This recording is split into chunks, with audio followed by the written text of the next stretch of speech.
প্রিয় শিক্ষার্থীবৃন্দ, ক্লাউড স্কুলের পক্ষ থেকে তোমাদেরকে জানাই স্বাগতম। আমাদের আজকের ভিডিওর টপিক হলো ইফেক্টিভ পড়া কিভাবে পড়া যায়।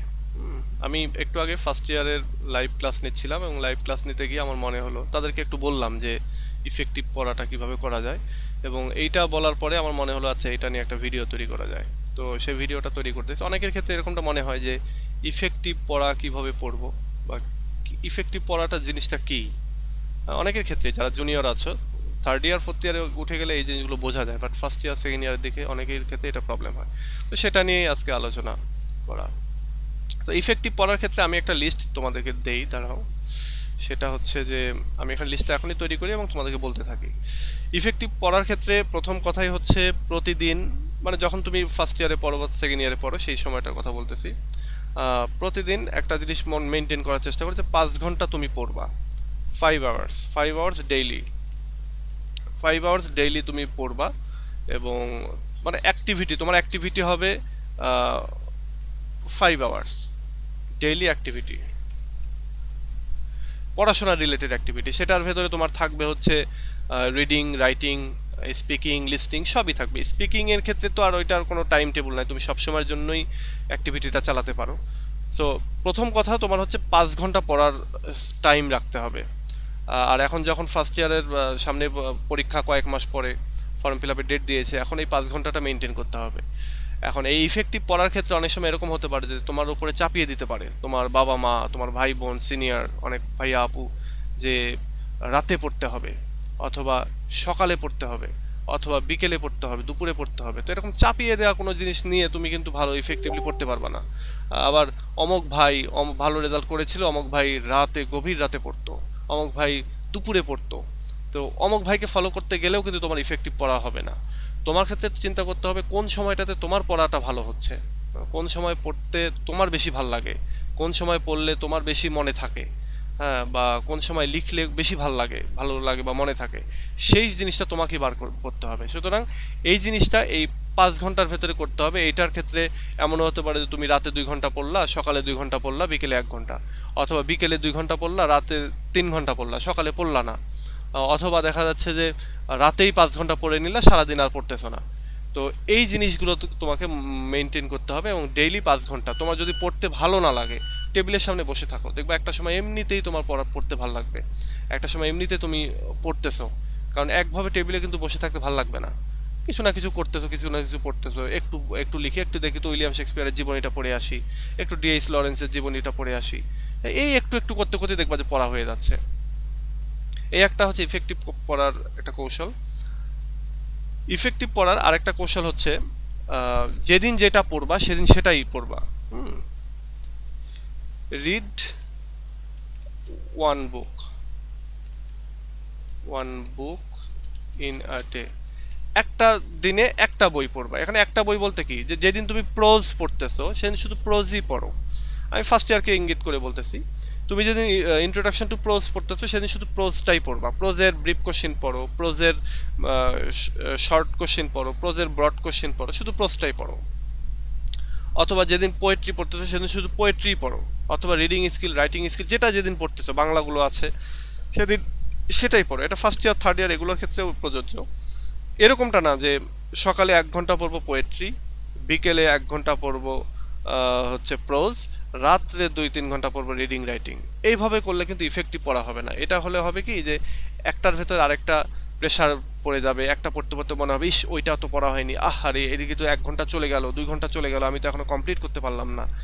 তো এইটা করলে তোমার ইফেক্টিভ পড়া হবে না। তো চেষ্টা করো এই ইফেক্টিভ পড়াটার ক্ষেত্রে একদিনে একটা পার্ট পড়তে, একটা বই পড়তে, একটা বইয়ের এলিমেন্ট পড়তে। মানে একটা বইয়ের তো সব তো তুমি আর পড়ে ফেলতে পারবে না। তো একদিনে হয়তো একটা দুইটা কবিতা বা একটা দুইটা ব্রড কোশ্চেন বা একটা ব্রড কোশ্চেন বা 2-3টা শর্ট কোশ্চেন, যেভাবে হোক একদিনে একটাই পড়বা। এইটা। আর ইফেক্টিভ পড়ার আরেকটা হচ্ছে বিষয় হচ্ছে রিড মোর, রাইট মোর আর কি। রাইট করতে হবে, write daily what you read. তুমি যা পড়তেছো, একটা ব্রড কোশ্চেন পড়তেছো, ওটাই বানিয়ে লিখো। ওটা 2-3 বার 4 বার 5 বার রিডিং পড়ার পরে এবার যা তোমার মনে আসছে ওটাই তুমি লিখতে থাকো। এই যে পড়তেছো এবং এরপরে তুমি যে লিখতেছো, এটা প্রথম দিনে দেখবা যে তুমি একটা জিনিস পড়ে লিখতেছো, বেশি লিখতে পারতেছো না। হয়তো 250 ওয়ার্ডের একটা প্রশ্ন বা 300 বা 400 500 ওয়ার্ডের একটা প্রশ্ন, তুমি হয়তো 100 ওয়ার্ড বা একটা প্যারাগ্রাফের সমান হতেই তোমার যেন ভোকাবুলারি বা রিডিং মানে এলিমেন্ট সব শেষ হয়ে গেল। তো প্রথম দিন, দ্বিতীয় দিন, তৃতীয় দিন, এভাবে ধীরে ধীরে বাড়তে থাকবে। একটা সময় দেখো তুমি যা পড়তেছো তার 80% লিখে ফেলতে পারতেছো ফ্রি হ্যান্ডেই। তো এটা একটু চেষ্টা করবা, ফ্রি হ্যান্ডে লিখতে থাকা। মোটা একটা খাতা বানাবা, মোটা, এক ইয়ারে একটা খাতা শেষ এরকম খাতা। একেবারে 2 দিস্তা 3 দিস্তা দিয়ে ধরো একটা খাতা বানাবা, এবং ওই খাতা ছোট ছোট করে বিড়বিড় বিড়বিড় করে লেখার চেষ্টা করবা। তুমি একটা প্রশ্ন পড়তেছো, পড়ে বা একটা স্ট্যান্জা পড়লা, এবং ওই স্ট্যান্জারে তুমি ওখানে লিখলা। এটা এক একজনের ক্ষেত্রে এক এক রকম ভাবে কাজ করে। তবে আমি এটা একটা ওয়ে বলতেছি, আরো অনেক ওয়ে আছে। তুমি একটা প্রশ্ন পড়লা, পড়ে ওই প্রশ্নটা ওখানে লেখালেখি শুরু করে দিলা, এবং তুমি তোমার মতো করে রাফ খাতা যে আমরা লেখালেখি করি এরকম ভাবে লেখালেখি করো। তাহলে দেখবা যে ওইটা কাজ হয়ে যাচ্ছে, এবং তোমার এটা এটা এটা তোমার মনে থাকতেছে। তো এই একটা রয়েছে। আর স্পোকেন ইংলিশের ক্ষেত্রে বেশি বেশি স্পোকেন করতে হবে। তারপরে হচ্ছে তোমার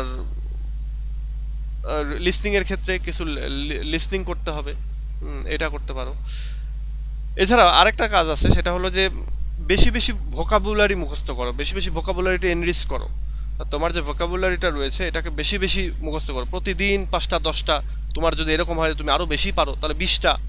মানে এরকমটা না যে আমি 20টা পারি কিন্তু আমি 5টা 5টা করে পড়বো, অমুক বন্ধু 5টা 5টা করে মুখস্থ করে তাই, এরকমটা না। তুমি 20টা পারো, তুমি 20টা পড়ো। তুমি একদিনে 30টা পড়তে পারো, 30টা পড়ো। তুমি একদিনে অত পারো না, 10টা পারো, তাহলে 10টা পড়ো।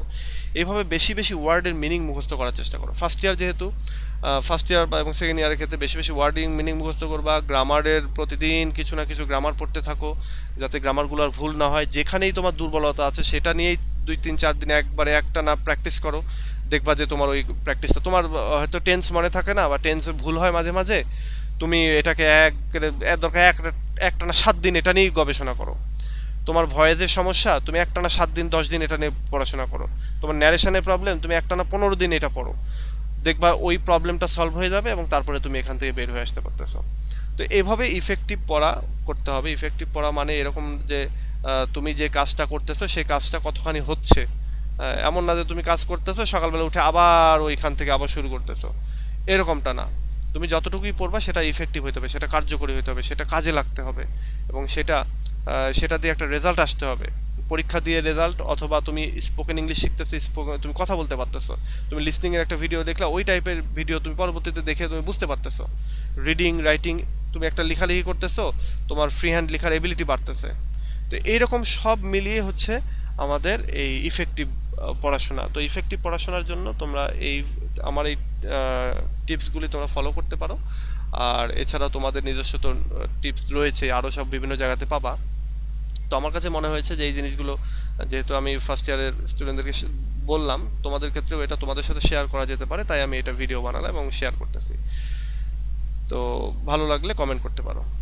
তো ঠিক আছে, আজকে এ পর্যন্তই। ভালো থেকো সবাই। নেক্সটে আবার নতুন কোনো বিষয় নিয়ে আলোচনা করবো। আল্লাহ হাফেজ।